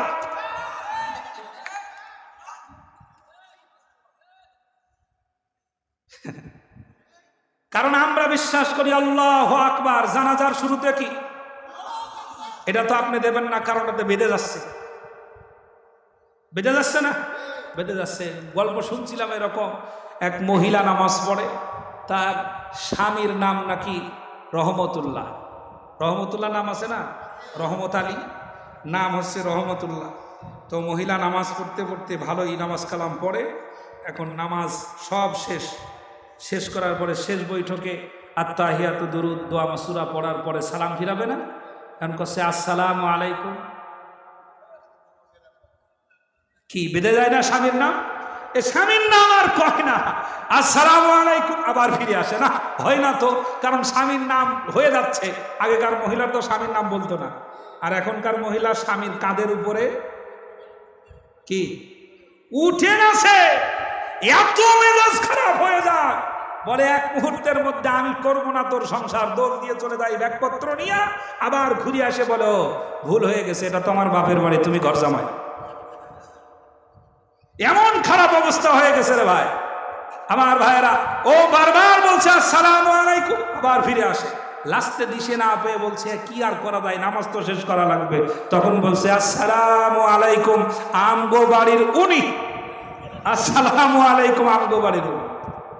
তাহলে আপনি যদি আল্লাহু আকবার বলতে যদি আপনার দ্বিধা হয়, এটা যদি দলীয় স্লোগান হয়, জানাজার নামাজে আল্লাহু আকবার বলবেন না, জয় বাংলা দিয়ে পড়াবেন।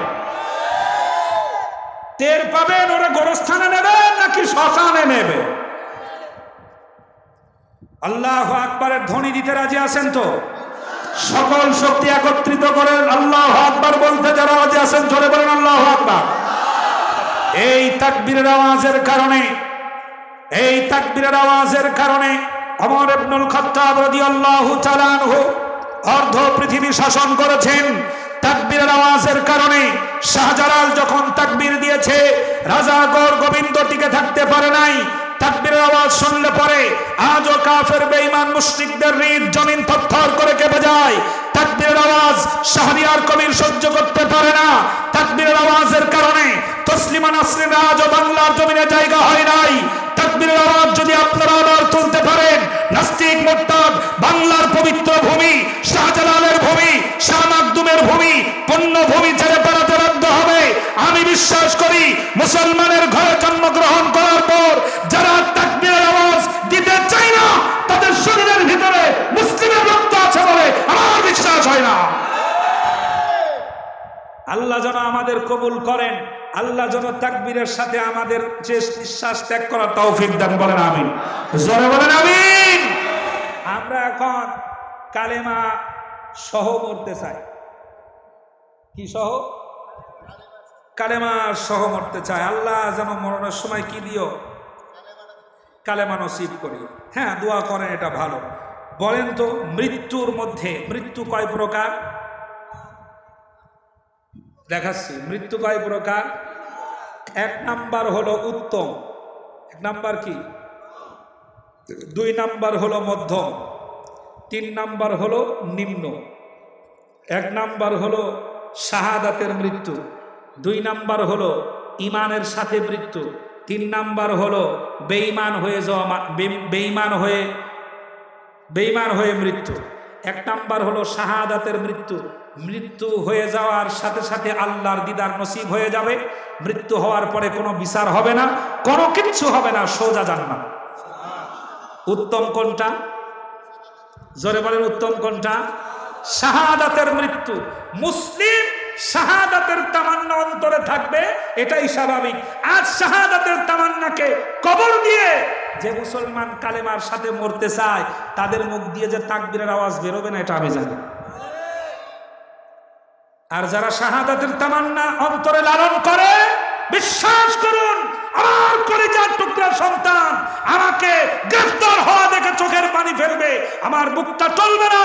কারণ আমি জানি আমার রাসূল যে পথ দেখিয়েছে, এই পথ আরামের পথ না, এটা গদির পথ না, এটা কণ্টকাকীর্ণ পথ, এটা কাটা বিছানো পথ, রক্ত দেওয়ার পথ, জেলে যাওয়ার পথ, শহীদ হওয়ার পথ। এই পথে থাকতে যারা রাজি আছেন, হাত উঁচু করে দেখিয়ে দেন।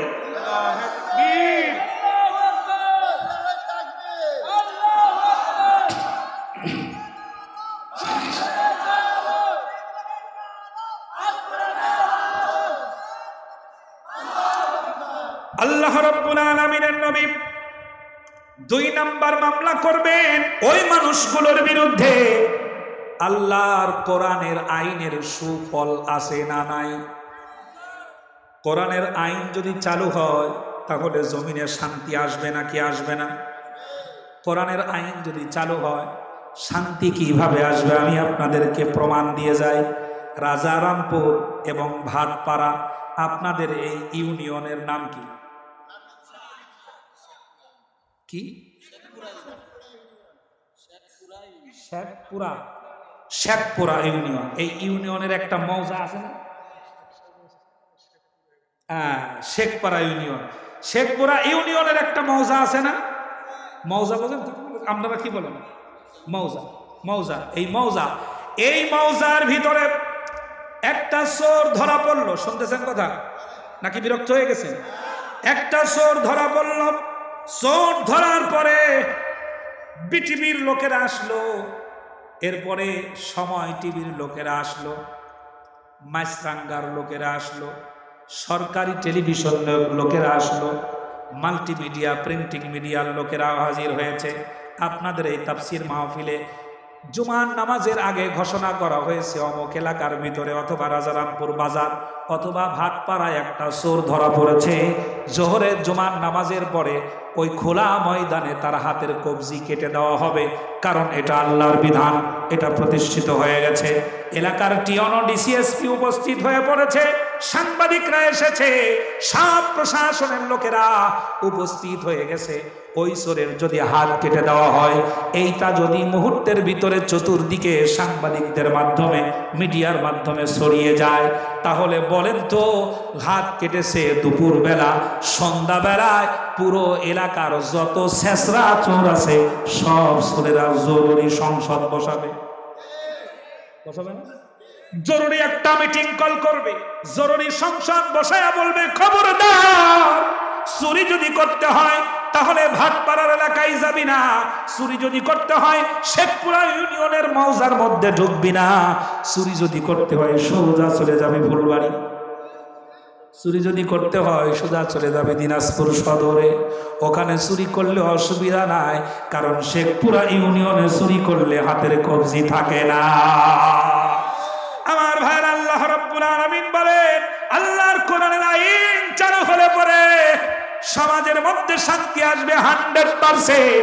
আল্লাহ পাকের নবী ওই মানুষগুলোর বিরুদ্ধে মামলা দায়ের করবে যেই মানুষগুলো আল্লাহর কোরআনের আইনটাকে প্রাধান্য দেয় নাই, তারা নিজেদের স্বার্থের কারণে আল্লাহর কোরআনের আইন প্রতিষ্ঠায় বাধা দিয়েছে। যারা আল্লাহ রব্বুল আলামিনের রসুলের করা মামলার 2 নাম্বার আসামি হলো তারা।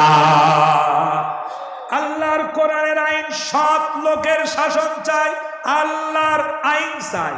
এই স্লোগানে রাজি আছেন আপনারা? আইন হবে কার?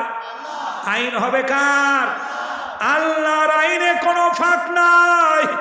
মানুষের তৈরি করার আইন হলো এমন। আল্লাহ রাব্বুল আলামিন বলেন, ওয়াল্লাযীনা কাফারু আমালুহুম কাসারাবিন বিকিয়াতিন ইয়াহসাবুহুল যামআনু মা হাত্তা ইযা জাউহা লাম ইয়াজিদুহু শাইআ। জোরে বলেন আল্লাহু আকবার। তাদের অবস্থাটা হলো এমন, একটা আইন তৈরি করার পর মানুষের মাথার উপরে চাপিয়ে দেয় আর মনে মনে ভাবে এই আইনটা মানলে পরে তারা শান্তি পাবে। আল্লাহ বলেন তাদের অবস্থাটা হলো মরুচারীর মতো। একজন ব্যক্তি মরুভূমির ভিতরে তৃষ্ণার্ত অবস্থায় চতুর্দিকে তৃষ্ণার কারণে চতুর্দিকে পানি তালাশ করতে থাকে, পানি পায় না। লোকটা তৃষ্ণার্ত হয়ে যখন দূরে তাকায় তখন মনে হয় সামনে বুঝি পানি আছে। হাত্তা ইদা জাআহু, যখন তার নিকটবর্তী হয়ে যায়, লাম ইয়াজিদহু শাইআ, কিছুই পায় না। এই তীব্র গরমের ভিতরে আপনাদের ফুলবাড়িয়া থেকে দিনাজপুরের হাইওয়েতে গিয়ে দুপুরবেলা দাঁড়াবেন, দাঁড়ানোর পরে দূরে যখন তাকাবেন মনে হবে হাইওয়ে উপরে কারা যেন পানি ঢেলে রেখেছে। হাত্তা ইদা জাআহু, যখন কাছে চলে যাবেন, লাম ইয়াজিদহু শাইআ, দেখতে পাবেন পানি নাই, রোডটা হলো শুকনা। কথা কি বোঝা যাচ্ছে? যখন আপনি কাছে যাবেন তখন দেখবেন রোডটা শুকনা, ওখানে পানি নাই।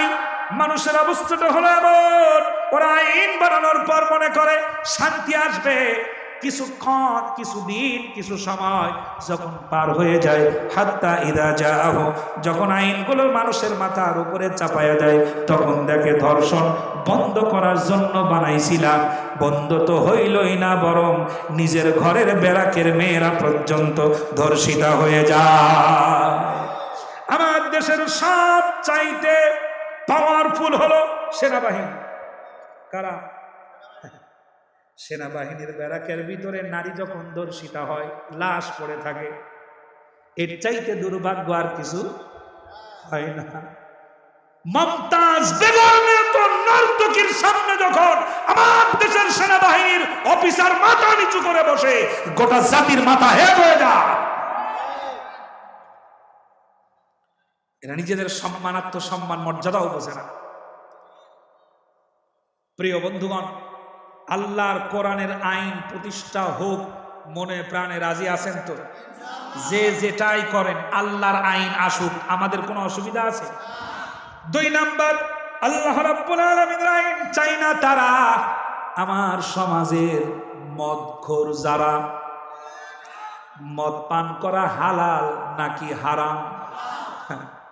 মদ পান করা হারাম, এটা আল্লাহ বর্ণিত হারাম নাকি রাসূল বর্ণিত?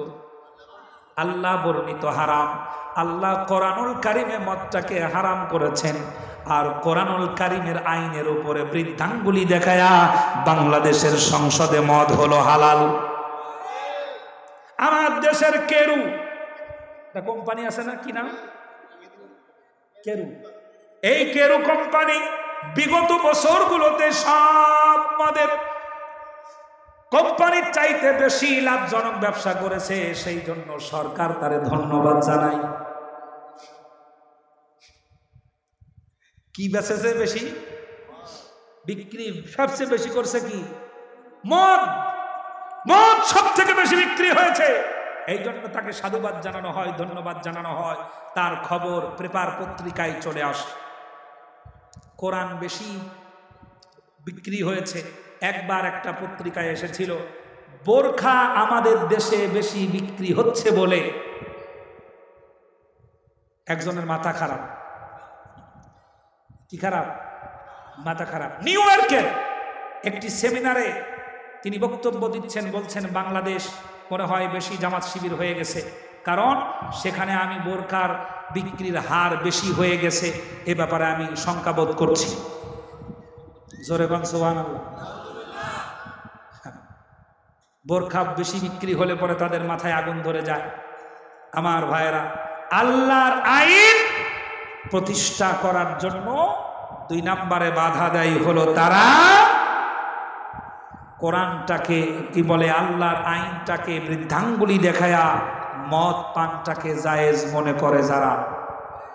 আমাদের দেশে মদখোর আছে না নাই? আছে, মদও খায়, নিজের ইচ্ছা মতো কাজ কাম করে বেড়ায়, মাঝে মধ্যে মসজিদ মাদ্রাসায় দানও করে। আর মানুষ বলে আহা কত ভালো কত ভালো, কি বিশাল বড় দানবীর। ঢাকাতে একটা ক্লাব আছে নবীনগরে, নাম হলো গলফ ক্লাব। যারা ঢাকায় যান নবীনগর পার হলেই দেখবেন ওইটা ক্লাবের নাম হচ্ছে গলফ ক্লাব, সেনাবাহিনীর ব্যারাকের এই পাশে। তো এখন ওই ক্লাবে দামি দামি মদ বিক্রি হয়। যারা মদ বিক্রি করে তারা আবার একটা মসজিদ বানাইছে, যেরকম সুবহানাল্লাহ। কত বড় উপহাস! আল্লাহ রাব্বুল আলামিনের নবী তাদের বিরুদ্ধে মামলা দায়ের করবেন যারা আল্লাহ রাব্বুল আলামিনের আইনটাকে ভেঙে দিতে চায়। নারী বানিয়েছেন কে? একটু জবাব দেন। নারীকে বানিয়েছেন? পুরুষকে বানাইছেন? নারী পুরুষের আলাদা অবস্থান কে তৈরি করেছেন? নারী পুরুষ আমাদের দেশে সমান না আলাদা? হ্যাঁ, কথা হুশ করে বলছেন তো? আমাদের দেশে নারী পুরুষ সমান না আলাদা? মাননীয় প্রধানমন্ত্রীর বক্তব্য হলো একটা সংসারে যদি ঝামেলা হয়, ঝামেলা যদি হয় অসুবিধা, কোনো ঝামেলা যদি হয় তাহলে পরে নারীরই অধিকার থাকবে বেশি, পুরুষের নাই। এ কথা আমার কথা, প্রধানমন্ত্রীর কথা। আল্লাহ রাব্বুল আলামিনের নবী বলেন আল্লাহর আইন ভাঙতে চাই যারা, আল্লাহর নবীর করা মামলার আসামি তারা। আমার ভাইরা, তিনি বলছেন নারীর অধিকার থাকবে, পুরুষের নাই। একটা বক্তব্য দেওয়ার কারণে বাংলাদেশের নারীরা আজকে নিজেদেরকে এত পাওয়ারফুল মনে করে, স্বামীরে ঘোড়ার ডিম কিছুই মনে করে না, ঠিক না? স্বামীরে কিছুই মনে করে না, স্বামীর কোনো মূল্যায়ন করে না। আমি মাঝে মাঝে চিন্তা করি আমার দেশে নারী নির্যাতনের এত আইন পাশ করা হয়, এত আইন তৈরি করা হয়, পুরুষ নির্যাতনের কেন আইন হয় না? আমার মাথার ভিতরে ছোট্ট মাথায় ঢোকে নারী নির্যাতনের আইন হয়, পুরুষ নির্যাতনের আইন কেন হয় না? আমি একটু ভেবে চিন্তে দেখলাম আইন বাড়াবে যারা, তারা তো স্বামীর ঘরই করে নাই। ওরা ভালো করে জানে যদি আইন বানানো হয় মরা স্বামী উঠে এসে বলবে বিচার কর। এই জন্যই বুঝে আইন বানায় না, পুরুষ নির্যাতনের আইন। বিশ্বাস করুন, একটা পুরুষ শত কষ্ট ব্যথা যন্ত্রণা বুকের মধ্যে রেখে হাসি দিয়ে চলতে পারে, একটা নারী তা পারে না। এখনো ব্যাগটা যদি বেশি ভারী হয় বহন করে কে? কে? পুরুষ। ট্রেনের উপরে ভিতরে জায়গা পায় নাই, ইঞ্জিনের পাশে জায়গা পেয়েছে, স্বামী হাত দিয়ে তার স্ত্রীকে ধরে রেখেছে, স্ত্রী বিশ্বাসের সাথে ঘুমাচ্ছে, আর স্বামী প্রচন্ড কষ্ট করে প্রবাস থেকে টাকা পাঠায়। স্ত্রী এদিকে মোবাইলের মাধ্যমে আর একজনের সাথে সেটিং করতে করতে হয়ে যায় ফিটিং, তার কয়েকদিন পরে হয় কাটিং, এরপরে হয় নাথিং। বাড়িতে আর তারে আর খুঁজে পাওয়া যায় না। কঠোর কষ্ট, কত যন্ত্রণা, প্রচন্ড। আমি নিজের চোখে দেখেছি, বাংলাদেশ থেকে সন্তান ফোন দিয়ে বলছে আব্বু আজকে তো ঈদের দিন, আপনি কি করছেন এখন, কি খাইছেন? আমরা গোশত দিয়ে ভাত খাচ্ছি। আমার নিজের চোখ দিয়ে তাকায়া দেখা, আমি সৌদি আরবে সফরে ছিলাম বেশ কিছুদিন, চোখ দিয়ে তাকায়া তাকায়া দেখেছি এরকম রুমালের কোনা দাঁতের মধ্যে দিয়ে বাবা চাবাচ্ছে, আর মোবাইলের স্পিকারটা এখানে ধরে ওই শব্দটা সন্তানকে শোনাচ্ছে আর বলছে আব্বু আমি খাচ্ছি, তোমরাও খাও। এ হচ্ছে প্রবাসী বাবা। একজন বাবা চরম কষ্ট করে, যন্ত্রণা সহ্য করে, মানুষের কথা হজম করে, অফিসের কথা হজম করে, পাড়ার লোকের কথা হজম করে, সবগুলোকে কোরবানি দিয়ে যে পরিবারের জন্য ভালোবাসা নিয়ে বাড়িতে যায়, ওই স্বামীর বিরুদ্ধাচরণ করে যারা, আল্লাহ নবীর মামলার আসামি তারা। আপনি বিশ্বাস করুন, দিনাজপুরের মেয়েরা, নারীরা আছে না, দিনাজপুরের মেয়েদেরকে বলে যায় একটা নারী যদি স্টিমার চালাতে পারে সে নারী সফল নয়, একটা নারী যদি এমপি হতে পারে সফল নয়, একটা নারী যদি টিওনো হয়ে যায় সফল নয়, একটা নারী যদি ডিসিএসপি হয়ে যায় সফল নয়, একটা নারী যদি প্লেন চালাতে পারে সফল নয়, একটা নারী যদি জেট বিমান চালাতে পারে সফল নয়, একটা নারী যদি একটা নারী যদি ট্রেন লাইন চালাতে পারে সফল নয়, একটা নারী যদি প্রধানমন্ত্রী হয়ে যায় ওই নারী সফল নয়। ওই নারী সফল যে নারী তার স্বামী আর সন্তান শ্বশুরদেরকে নিয়ে একটা ঘরকে জান্নাতের টুকরা বানাতে পারে। তোমরা মনে করছো নারী শিক্ষিত হলেই সফল? না, শিক্ষিত নারীর বাবা কাঁদছে আর বলছে আমার মেয়ে শিক্ষিত না হলে অশিক্ষিত হলেই ভালো হতো। ছোট্ট একটা বাচ্চাকে দেখলাম যে বৃদ্ধাশ্রমের পাশ থেকে সাংবাদিকরা প্রশ্ন করছে কাজকে কাকে দেখে আসছিলে এই গত ঈদে? বলছে আমার দাদুকে। কাঁদছে আর বলছে ছেলেটা যে আমি নিয়াত করছি বা আমিও যদি বড় হই আমার বাবা মাকে এখানে রেখে যাব। এটা হলো পাওনা। এটা কি পাওনা? এটা হচ্ছে পাওনা। প্রিয় ভাইরা, আল্লাহ রাব্বুল আলামিনের এই জমিনে অনেক দৃষ্টান্ত আল্লাহ তাআলা রেখে দিয়েছেন মানুষের বুঝার জন্য।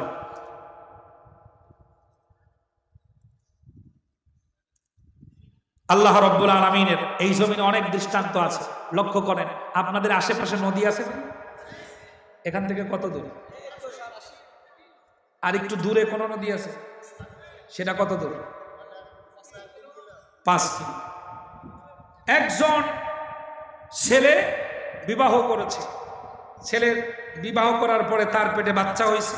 এই বাচ্চার বড় হওয়ার পরে তাকে বিবাহ দিছে। ঘরে বৌমা আসছে। কিছু বৌমা আছে শ্বশুর শাশুড়ির বিরুদ্ধে নানান রকমের অভিযোগ করে স্বামীর কাছে, আছে না? অভিযোগ করতেই থাকে, যত দিন যায় তত অভিযোগ করে।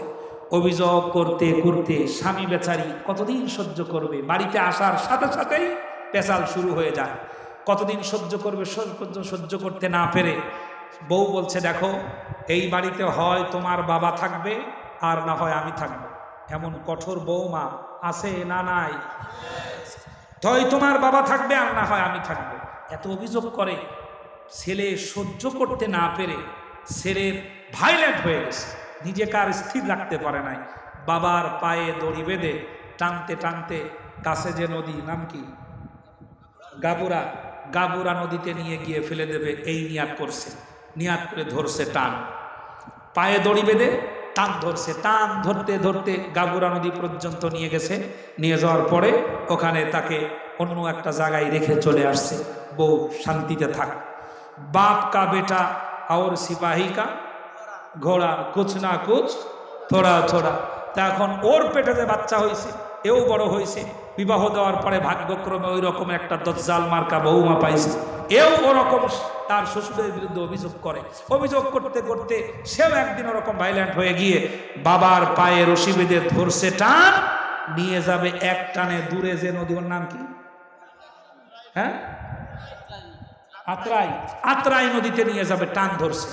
যখন গাবুরা নদীর কাছে গেছে তখন ওর ছেলেকে ডেকে বলছে বাবারে তুই আমারে টানিস না, আমি তোর দাদাকে এই পর্যন্তই এনেছিলাম। এটা হলো পাওনা। এটা কি পাওনা? আজকে যা করছে আগামীকালকে আপনি তা পাবেন, কোনো সন্দেহ। সকল শান্তি দূর করার জন্য আইন হবে কার? জোরে বলেন, কার আইন দরকার? মানুষের বানানো আইন দিয়ে শান্তি আসবে? এসেছে? 50 বছর বনে দেখেছি কিচ্ছু করতে পারো নাই, কিচ্ছু হয় না। আল্লাহ রাব্বুল আলামিনের নবী 3 নম্বরে তাদের বিরুদ্ধে মামলা দায়ের করবেন। আল্লাহ পাক বলেন, আল্লাহ রাব্বুল আলামিনের নবী তাদের বিরুদ্ধে মামলা করবেন যারা কোরআনটা পড়ে না, কোরআনটা শোনে না, কোরআনটা গবেষণা করে না, কোরআনটা নিয়ে যারা চিন্তা ভাবনা করে না। আমার দেশে দিনাজপুরে এই মাহফিলের প্যান্ডেলের ভিতরে আগামীকালকে প্রায় 1 লক্ষ মানুষ উপস্থিত হয়ে যাবে, হাজার হাজার মানুষ চলে আসবে। এত মানুষ আল্লাহর কোরআন শুনতে আসবে। যদি জিজ্ঞেস করি ভাই আপনি লেখাপড়া জানেন, হাত উঠাবে প্রায় 100%। যদি বলি কোরআনুল কারীম তেলাওয়াত করতে যারা জানেন তারা একটু হাত দেখান, সংখ্যা কমে যাবে। মুসলিম নবীর উম্মাত কোরআন পড়তে জানে না, এটা কশিন কালেও হতে পারে না। কোরআন পড়তে জানে না, এটা হতেই পারে না। আল্লাহর কোরআনটা শিক্ষাটাকে যেই ব্যক্তি অবহেলা করেছে, আল্লাহর কোরআন শিক্ষা জরুরি মনে করতে পারে নাই, আল্লাহ রসুল তার বিরুদ্ধে মামলা দায়ের করবে। দিনাজপুরের ভাইরা, দিনাজপুরের মায়েরা, আমি আপনাদেরকে অনুরোধ করে গেলাম, আল্লাহর কিয়ামতের ময়দানে নবীর করা মামলার আসামি থেকে যদি আপনি নিজেকে আত্মরক্ষা করতে চান, আপনি যদি সম্মানিত ব্যক্তি হন, দরকার হয় রাতের বেলা মসজিদের ইমামকে গোপনে বাড়িতে ডেকে নিয়ে যান। প্রতিদিন কয়েক ঘন্টা করে টিচিং দিলে আপনি কোরআন শিখতে পারবেন। গোপনে হলেও কোরআনটা শিখে নেন, প্রকাশ্যে হলেও কোরআনটা শিখে নেন। কোরআনটা অবহেলা যদি করেন, তাহলে কিন্তু আল্লাহ রসুল আপনার বিরুদ্ধে মামলা দায়ের করবে। কোরআনটা যারা পড়ে নাই, কোরআনটা যারা শিখে নাই, সব শিখেছে, আল্লাহর কোরআন শেখে নাই। আমার আব্বা জানের বয়সী অনেক মানুষ এখানে আছেন। এই দিনাজপুরে অনেক মুরব্বী এমন আছে, জমিনের এই মাথা দিয়ে হাঁটবে, এবার এই মাথা দিয়ে ও পাশে যাবে, মাঝখানে দাঁড়ায়া বলে দিতে পারবে এখানে জমি আছে কতটুকু। এরকম এক্সপেরিয়েন্স ওলা মুরব্বী আছে না? ফিতাও লাগবে না, লাঠিও লাগবে না, একবার পা দিয়ে হেঁটে যাবে এতটুকু, আবার আড়াআড়ি হেঁটে যাবে, লম্বা লম্বি হেঁটে যাবে, বলে দিতে পারবে এখানে জমি আছে এতটুকু। এরকম জানা মুরব্বী আছে না গো বাজান? অনেক আছে। জিজ্ঞেস করেন আল্লাহর কোরআন পড়তে জানেন? ও বলবে না বাজান, কোরআনটা শিখা হয় নাই, সব কিতাব পড়েছে, কোরআন পড়তে পারে না। আমি ময়মনসিংহ গেছি কয়েকদিন আগে, বেশ কিছুদিন আগে। তা আমার এক মুরব্বী আমার আব্বার বয়সী এসে বলছে, হুজুর আমার জন্য দোয়া করবেন, আমি ফাজাইলে আমাল খতম করছি 41 বার। তা আমি জিজ্ঞেস করলাম, বাজান মাশাআল্লাহ খুব ভালো কথা, ফাজাইলে আমাল খতম করছে কতবার? 41 বার। তারপরে জিজ্ঞেস করছি, বাবজি কোরআন তেলাওয়াত জানেন তো? কয় না, ওটা এখনো শিখা হয় নাই। আল্লাহ রসুল এদের বিরুদ্ধে কি করবেন? মামলা দায়ের করবেন। আল্লাহর কোরআন যদি মানুষ জানতো, আমাদের শামীম উসমান মহোদয় নামাজ পড়ে 70-80 রাকাত। কত রাকাত? 70-80 রাকাত দৈনন্দিন। জোরে সর্বনাশ, কি বলবো এটারে। তাহাজ্জুদের নামাজও পড়ে। কোরআনুল কারীম তেলাওয়াত করার আগে আল্লাহ পাক বলেছেন, ফাইদা ক্বরাআতাল কুরআনা ফাস্তাইদ বিল্লাহি মিনাশ শাইতানির রাজিম। এটা কোরআনের আয়াত না বানায়া বললাম?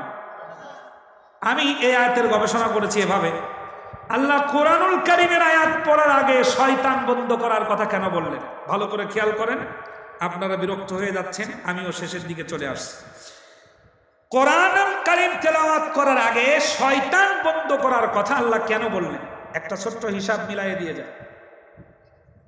নামাজ পড়ার আগে, স্যার বলবেন, নামাজ পড়ার আগে যদি আউযু বিল্লাহি মিনাশ শাইতানির রাজিম না পড়ে, নামাজ হবে নাকি হবে না?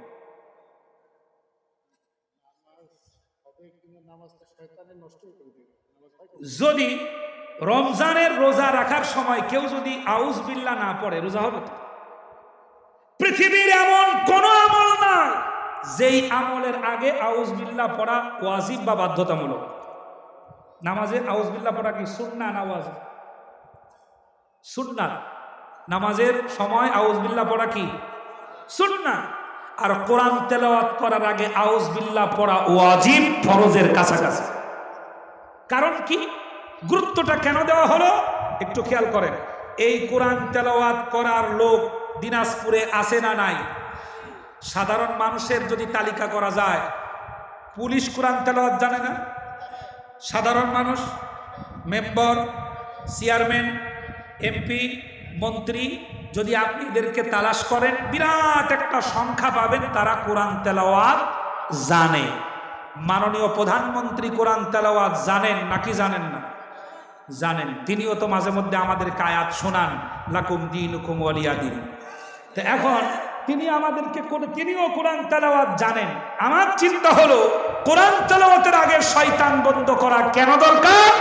যারা কোরআন তেলাওয়াত করতে জানে, এত বড় বিশাল জনগোষ্ঠী, কোরআন তেলাওয়াতকারীর সামনে কোরআনের ব্যাখ্যাকারীর ফাঁসি হয়। আমিও কোরআনের সঠিক কথাগুলো আরো ডিপলি যখন বলতে যাব, তখন আগামীকালকের মাহফিল হয়তো বন্ধ করে দেবে। আমি তো কথা বলতেছি খুব চিপে চিপে, কারণ আগামীকালকের অনুষ্ঠানটা হোক, এটা আমি চাই।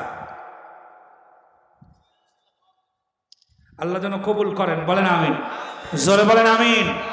এলাকার নেতৃস্থানীয় ব্যক্তিবর্গ এবং প্রশাসন এবং বিরাট বড় যুবক ভাই, প্রায় 186 জন, কত তাই না, 176 জন যুবক ভাইদের এই ফসল 18 বছর ধরে চলছে, এটা বিরাট বড় পাওয়া।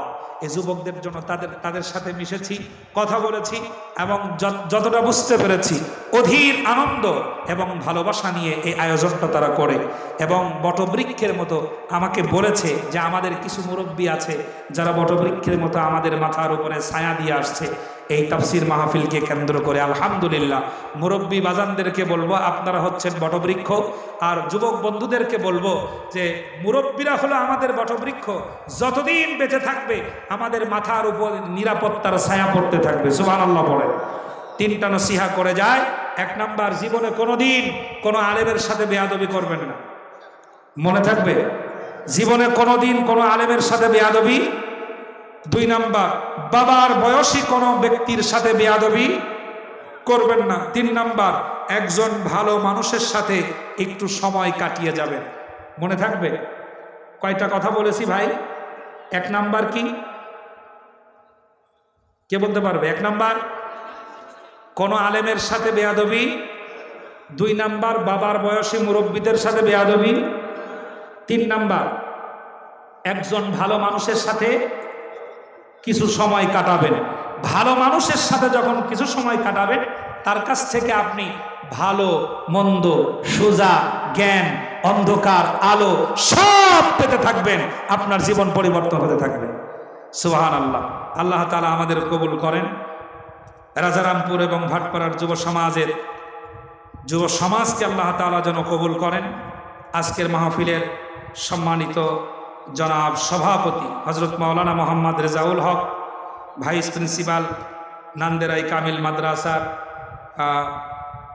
মাদ্রাসার প্রিন্সিপাল স্যারকে আল্লাহ রব্বুল আলামিন যেন কবুল করেন।